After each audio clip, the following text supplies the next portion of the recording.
não sei quem teria esse poder de decidir o que é válido ter na mesa e o que não é válido ter na mesa. No caso da cloroquina, da vacina, o Eu acho caralho, que é uma questão. é ciência. Eu sei, É ciência. nesse caso aí é muito claro.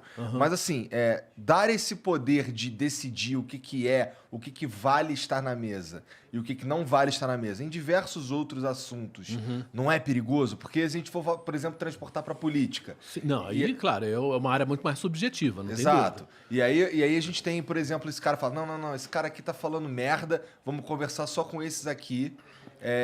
Aí eu não crio um cenário onde eu limito, que eu, na verdade, induzo as pessoas a pensar exatamente como eu e crio uma situação, uma cena onde só um pensamento prevalece? Não, eu acho isso que você falou perfeito. Quer dizer, eu acho que. Quer dizer, foi uma das razões pela qual eu saí da Globo. Quero saber disso. Por quê? O que acontece? Mas depois você responder isso. O que é um bom jornalismo?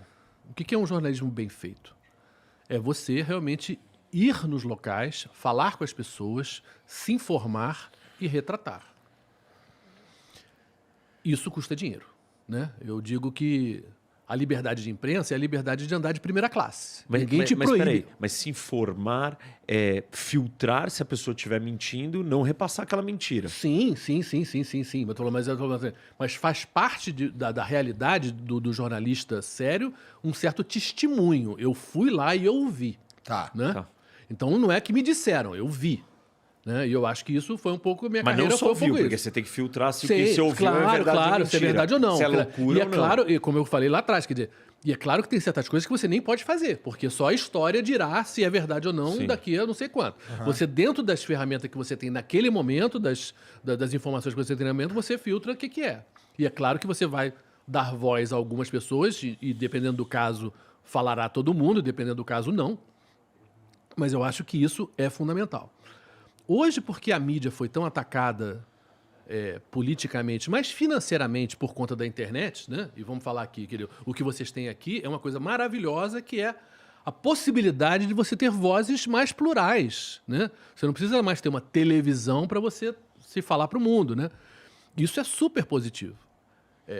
Agora, o fato é que isso tirou o dinheiro de uma certa mídia tradicional. E o que você vê hoje na televisão? Você assiste um repórter ao vivo. Vamos ao vivo agora com o Igor, e o Igor vai falar sobre São Paulo, não sei o quê. Aí você vai lá e fala, e devolve para o estúdio, onde o comentarista rock vai comentar sobre aquilo. Aí eu, em casa, no meu sofá, falo, porra, falar eu sei, opinião eu tenho, não preciso de vocês. Essa é a realidade do que... É claro que a tecnologia permitiu esse vivo toda hora. Na minha época, mais lá atrás, o vivo era uma coisa muito cara, que você só entrava quando fosse uma coisa que aconteceu na hora, você não tinha como fazer reportagem. Agora, isso deu uma falso dinamismo ao jornalismo, mas o fato é que você não está mostrando mais as coisas, não está falando mais com as pessoas, tanto como falava antes, porque é mais barato. É muito mais barato fazer vivo e comentar do que fazer reportagem e viajar. Isso não me interessa. Como jornalista, não acredito nesse jornalismo. Não acredito no jornalismo de calçada, que eu falo, né? Pegar imagens de agência e gravar uma passagem lá embaixo. Claro que eu já tive que fazer isso, em parte porque você não pode estar em todo lugar, no mundo todo. Mas nas crises, você tem que ir no lugar. Você tem que se posicionar, você tem que fazer. E eu acho que isso não estava acontecendo mais na Globo da maneira que eu gostaria. E falei, beleza, tudo bem, aproveitei enquanto deu e vou pensar em outra coisa.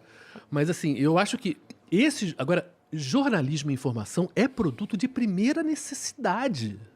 E parte do problema da nossa sociedade é não enxergar a importância disso. E como é que você convence as pessoas de que elas precisam de um jornalista e não de uma... compartilhamento de uma replicação que vem no WhatsApp ou sei lá onde? Eu acho que só com informação mesmo, que ele só mostrando, porque eu acho que tem um lado que não tem como, sabe? Se você como pai, você pega pro teu filho e fala, eu me lembro do meu filho pequeno tentando, meio fugindo ali da Tereza para atravessar a rua, e a Tereza puxou ele e falou, olha, Como é que você explica pra uma criança de 3 anos morte? Não tem como, né? Aí ela falou, olha, não tem mais papai, não tem mais mamãe, não tem mais bola, porque ele adorava futebol. Agora, são coisas muito objetivas que você tem que mostrar para as pessoas que, olha, não, tem muita coisa que não é questão de opinião. Cloroquina não é uma questão de opinião, entendeu? Existe um mundo da ciência com provas dizendo que isso não é bom, sabe? E agora, parte do problema, eu acho, da conversa nossa como brasileiros, e é um problema mundial, é exatamente a gente achar que tudo é opinião, que todo mundo pode opinar. Então você vê em programas de televisão, o cara fala disso, fala daquilo, fala daquilo, fala daquilo. Não, tem algum momento que você tem que falar, não, desculpa, mas essa área não domino, sabe? Não é possível. Mas todo mundo... E voltando àquela carta do leitor, ninguém é humilde para falar. Olha, dessa porra eu não manjo. E é curioso, porque se você como pai, como mãe, você quer que o teu filho se eduque, o que é isso? É que ele aprenda, que ele cresça, que ele tenha mais informação para se colocar, não só profissionalmente, mas como pessoa. Quer dizer, então se nesse momento você como família, você acha que informação é importante para a criação do teu filho, não é possível que você ache que isso não seja importante para o resto. Mas é um pouco essa esquizofrenia que a gente está vivendo, um pouco é isso. Mas você acha que a mídia, a imprensa, ela não tem culpa? É só a internet que deu voz para todo mundo? Não, eu acho que a imprensa qual é a tem culpa da imprensa nessa história, da gente ter chegado nesse ponto? Não, eu acho que a imprensa se afasta. Por exemplo, eu me lembro de reportagens... Por exemplo, eu acho a cobertura do Brasil, da TV Globo, sobre os Estados Unidos, louca. Parece que nós fazemos parte dos Estados Unidos. Nós temos um escritório de Nova York com 5, 6 repórteres e não tem ninguém na Califórnia. A Califórnia, se fosse um país, seria o 5º país mais rico do mundo. Toda a economia americana que vem da Ásia, das compras da China, chega na Califórnia. 2/3 da agricultura nos Estados Unidos praticamente é a Califórnia. E não tem ninguém na Califórnia. Caramba! E você vê matéria como nevou muito em Nova York. Caguei que nevou muito em Nova York. Eu não moro em Nova York. É TV aberta essa porra. Eu não tenho nada a ver com isso. Eu moro no Piauí, eu moro na comunidade. Eu não tenho nada a ver com neve em Nova York. Mas isso é reportagem do Jornal Nacional. Tudo bem, mas aí você também não queria saber da Califórnia. Você não vai querer saber do frio. Não, mas você pode entender o mundo com as coisas boas e ruins através de saber as coisas internacionais. Se você entende, por exemplo, você é um agricultor no Paraná ou no estado de São Paulo, cara, o preço da soja é decidido em Chicago, é Bolsa de Londres, não sei o que, não é. Sabe, não é aqui. O problema não é o governo brasileiro, às vezes. Tem coisas que o Brasil não controla, né? Hoje, o mundo não controla aquecimento global, não controla a pandemia, não controla a lavagem de dinheiro, não controla uma porrada de coisas que são mundiais, que são problemas mundiais. Agora, você tem que entender o mundo para ver o que você pode, né, influir ou não influir. Né? O que é responsabilidade do teu governo, o que não é. Né? Então, você como cidadão, ao você entender o mundo, você entende onde você está. E isso... O Brasil, eu acho, as mídias brasileiras, de uma maneira geral, investem muito pouco em jornalismo internacional, o que é um absurdo. Nós somos um país enorme, muito importante no mundo, né? Não só em tamanho, mas em população e em economia. Concordo plenamente com você. E há uma... Cara, sabe, e aí você cria um povo que não se insere no mundo e não aprende com o mundo, porque você não pode ficar inventando a roda para cada coisa. Tem coisas do cacete que foram feitas em outros lugares. Sabe, eu estive na Colômbia, por exemplo. Na Colômbia vai ter eleição agora. Deve ser o primeiro presidente de esquerda, possivelmente, deve ser eleito agora, o Gustavo Petro. E você tem coisas, assim, loucas, assim, de boas. Eu tive em Medellín, por exemplo, quando teve o acidente da Chape, né? Da Chapecoense.